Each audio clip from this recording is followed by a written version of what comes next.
안녕하세요. 공투부입니다. 이번 시간은 소화기 간담체에 대해서 다루는 시간을 갖도록 하겠습니다. 위장관과 마찬가지로 소화기 간담체 같은 경우도 외과랑 좀 겹치는 부분이 많고, 특히 간의 수술이나 간암 수술 이쪽 같은 경우는 외과랑 같이 보시면 되겠고, 그다음에 담도랑 췌장 쪽 질환은 대부분이 그냥 좀 외과에서 다룬다고 보셔도 돼요. 그렇기 때문에 최대한 둘을 같이 보시는 게 시간적인 측면에서도 그렇고 이제 공부 좀 유기적인 내용 측면에서도 도움이 되기 때문에 좀 같이 보시는 걸 추천을 드리겠고요. 일단 간부터 보면 처음 공부할 땐 굉장히 좀 어려울 수가 있어요. 왜냐면은 이제 막 간염 막 표지자 막 이런 거에서 이게 어떤 거는 뭐 급성 B형이고 뭐 만성 B형이 무슨 긴지 이런 걸 처음에 공부하기가 좀 어려울 수 있는데, 하다 보면 이게 오히려 되게 좋은 게 국시나 임종평에서는 그렇게 빡세게 문제가 나오진 않고, 그 다음에 또 이제 실제로 문제를 풀 때 인프레션을 잡기가 이제 간담체는 랩만 좀 위주로 보면 되기 때문에 문제가 길어도 인프레션만 잘 잡으면 문제 풀이 자체는 크게 어려운 게 없기 때문에 그나마 좀 저는 좋았던 단원입니다. 그래서 일단은 그 랩 주어진 그 랩을 잘 해석을 하기만 하면은 인프레션 잡기는 어렵진 않기 때문에 좀 할만한 단원이라 좀 보시면 되겠고요. 일단 1강에서는 총론적으로 간질환의 진단적 접근에 대해서 한번 보도록 하겠습니다. 여기는 이제 많이 보는 랩들인데요. 크게 특징적인 것들이랑 그 다음에 좀 외울 만한 것들 이런 거 좀 적어놨고요. 일단 뭐 AST, ALT는 40이 넘어가면 이상하다. 그리고 AST가 ALT보다 높은 것들은 이제 하프라고 대표되는 것들인데 이제 뭐 이런 것들도 뒤에서 다시 다룰 거고요. 그 다음에 담즙 정체와 관련된 거는 ALP와 감마주티. 얘네들은 이제 한 300 이상 됐을 때 콜레스테시스를 나타내는 거고, 감마주티는 이제 이 ALP가 간질환에 의한 건지 아니면은 뭐 이런 것들에 의한 건지 그런 걸 판별하기 위해서 동시에 측정하는 걸 하고요. 그냥 간에 문제가 있으면 AST, ALT, 그 다음에 간에 막혀서 그런 담즙이 정체된 경우에는 ALP와 감마주티가 증가한다 이렇게 보시면 될 거고요. 만성 간질환에서 이제 뭐 알부민과 글로불린의 문제가 또 생기고, 그다음에 응고인자는 프로트롬빈 타임 PT에 문제가 있다. 간순상의 원리 인디케이터는 PT고, 그 다음에 나머지 뭐 어떤 게 증가한지 뭐 이건 중요한 건 아니고요. 한번 읽어보시면 될 거예요. 그래서 빌리루빈 같은 경우는 간접 빌리루빈이 증가하는 경우는 주로 용혈성 질환이고, 직접 빌리루빈이 증가하는 경우는 이제 간질환, 담도질환 의심할 수 있다. 이제 뭐 막혀서 그런 경우는 뭐 직접 빌리루빈이고요. 또 바로 다음에 또 설명드릴 테니까 다 보시고 한번 와서 보시면 될 거고요. 네, 넘어가도록 하겠습니다. 일단 황달과 고빌리루빈 혈증인데요. 이것도 마찬가지로 이 CPX에 대한 내용은 CPX 황달 쪽 가셔서 보시면은 더 공부하기 편할 거고, 암기하는 법도 제가 만들어 놨으니까 이거는 CPX 강의랑 반드시 왔다 갔다 하시면서 공부하시고요. 일단 그냥 내용에 대해서 좀 보면은 빌리루빈이 침착해서 조직 색깔이 노랗게 변하는 걸 황달이라 하고요. 이제 공막은 노란색으로 되고, 이제 빌리루빈 3보다 큰 경우 이제 공막이 노란색으로 된다. 이 정도로 볼 수 있고, 그다음에 피부는 오래지속 때문에 초록색도 가능하고, 소변으로는 콜라색 소변이 직접 빌리루빈 증가하면 나올 수 있다. 네, 이건 뭐 가성황달과 관련된 건데요. 카로틴, 함유, 채소 등 많이 먹어서 피부색이 변하는 거고, 네, 이런 특징이 있다. 뭐 이런 것도 한번 읽어보시면 되겠고요.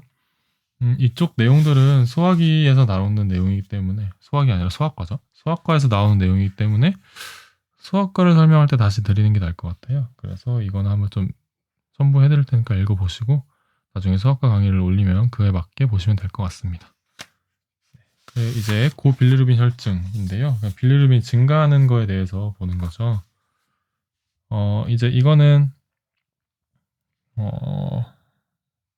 해리슨이랑 그 다음에 뭐 KML 이쪽에 있는 걸 갖고 온 건데요.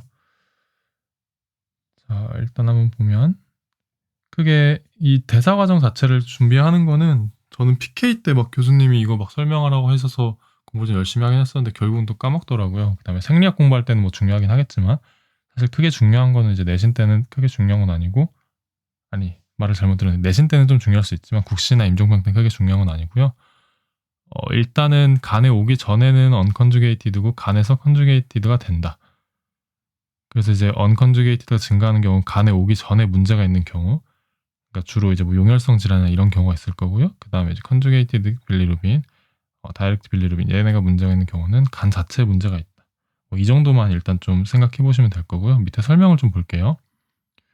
그래서 이제 이 unconjugated를 indirect bilirubin이라 하고요. conjugated를 direct라고 하는데, 네, 여기 보시면 conjugation이라는 과정이 있으니까, 네,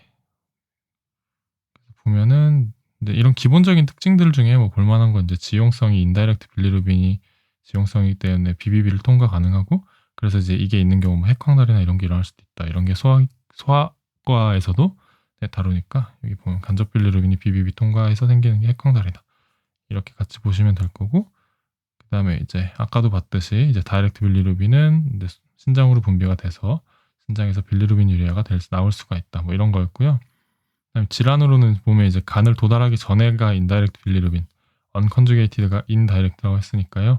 이제 간 도달하기 전에 문제가 생기는 용혈성 질환 같은 경우에 생길 수 있고, 대표적인 질환은 이제 뭐 용혈성 헤몰라이틱 아네미아나 길버트, 크리글러 나자 얘네들이 생길 수 있고, 다이렉트는 간을 거친 후에 생기는 거니까 이제 간에서 문제가 생겨서 나오는 거나 아니면 담간이 막혀서 생기는 경우. 그래서 두빈 존슨, 로터, 그다음에 간염, 그다음에 콜레스테시스가 있는 경우 이렇게 보시면 되겠습니다.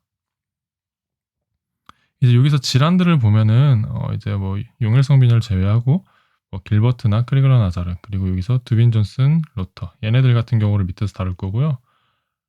이제 뭐 간 도달하기 전에 생겨서, 그러니까 이런 특이한 질환 말고는 이제 용혈성 질환이니까 당연히 이제 용혈성 빈혈일 거고, 그다음에 이런 두빈이나 로터 제외하고는 간을 거친 후 생기고 간 이후에 생기는 거니까 뭐 간염이나 담간이 막혀서 생기는 경우, 이런 것들도 이제 아령에서 고르는 옛날 문제 나왔던 걸로 기억하니까 좀 잘 봐두시면 될 거고요.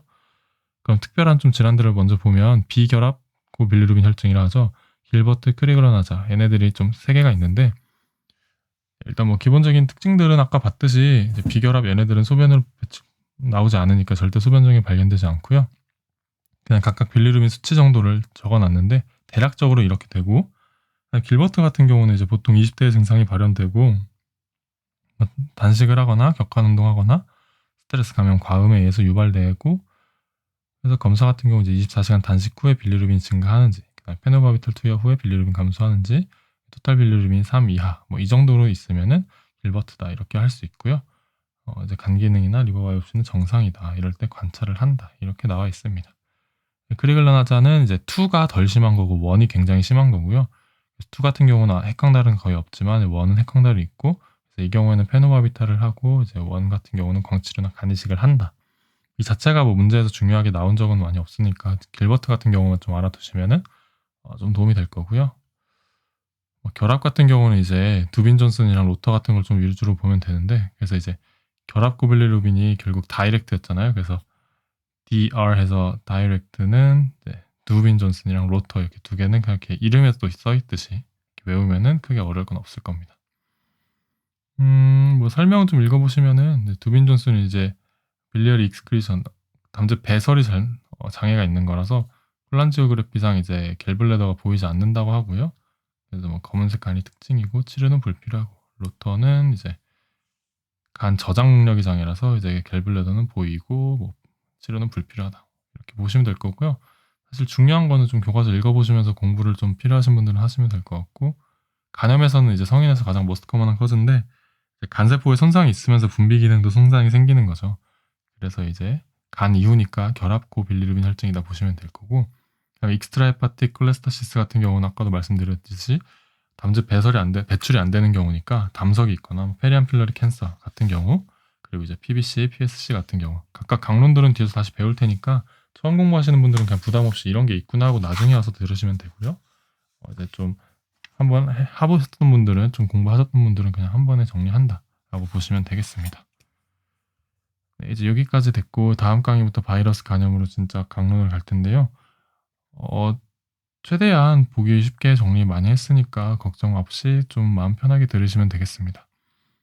간담체도 최대한 빨리 찍어 올릴 테니까요. 구독, 좋아요 부탁드리고, 네, 주변에도 널리 퍼뜨려 주시면 감사하겠습니다. 다음 강의에서 뵙도록 하겠습니다.